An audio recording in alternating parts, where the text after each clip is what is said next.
Also working for solar installers in Brazil, one thing I've noticed is how everything is so abundant in America. With my son here, go to the supermarket with his cart. I mean, it's so amazing how the average kilowatt hour usage in America is around 16,000 kilowatt hours. As in Brazil, half, maybe a third of that. You know, you'll see that.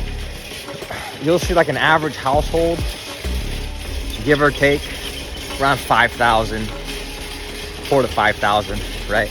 And what's the number one energy culprit for that? Well, it's the central AC. That's the number one energy culprit. That's why I always ask people, how old is your AC? Do you plan on changing that AC? They say their air conditioner is more than 10, 12 years old.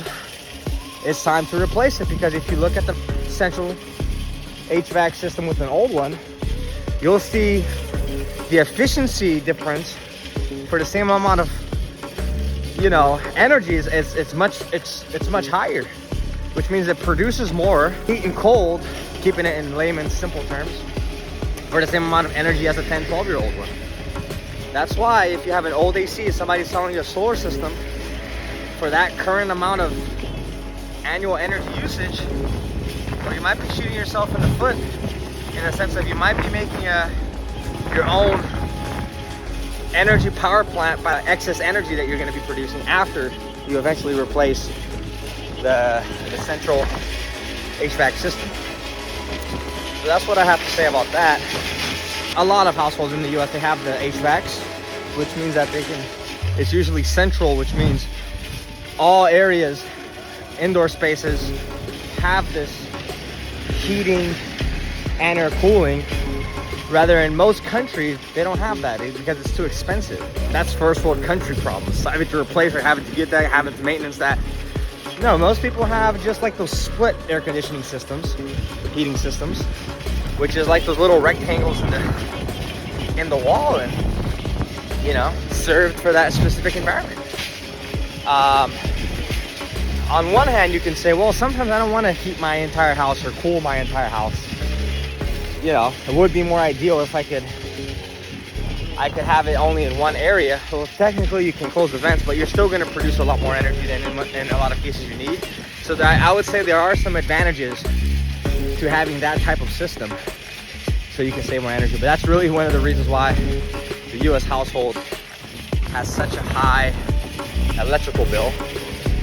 Number one culprit is the electrical, obviously the HVAC, the central cooling and heating system. Number two is if you have an electrical water heater. A lot of people are changing that to the gas, but then again, gas is also increasing relative to cost. So you can have like a tankless water heater, which, hey, it's still not increasing as much as the average utility rate. So that's interesting. Oh, it's my friend here. Watching some cartoons.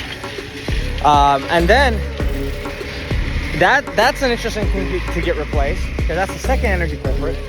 If you have an electrical water heater, then you have the option to get a tankless or more efficient one. And then if you have a pool, if you have a standard pool pump, that's also pretty crazy. That also wastes a lot of energy. If you have one of those standard ones, a lot of people have been changing to the more efficient ones, which are the variable speed pool pumps. Those as well, we have been seeing a 5 to sometimes, in some cases, depending on how much you run the pool pump, 5 to 50%. And if you have a pool heater, oh my God. If you're in some areas like, Florida in the wintertime, just don't use the pool heater during the winter, right? You're gonna waste so much more incredible amount of energy. So unless money is really not a problem, not an issue for you, then by all means keep that running all day, right? Oh boy. Right? Orlando, they have a plan by 2050 to become a more sustainable city, like the most sustainable city, blah, blah, blah.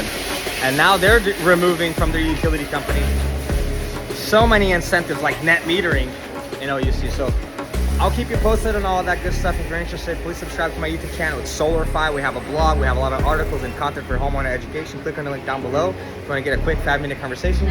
We're about to go hit the supermarket here in Brazil. go from there. All right, take care. See you next video.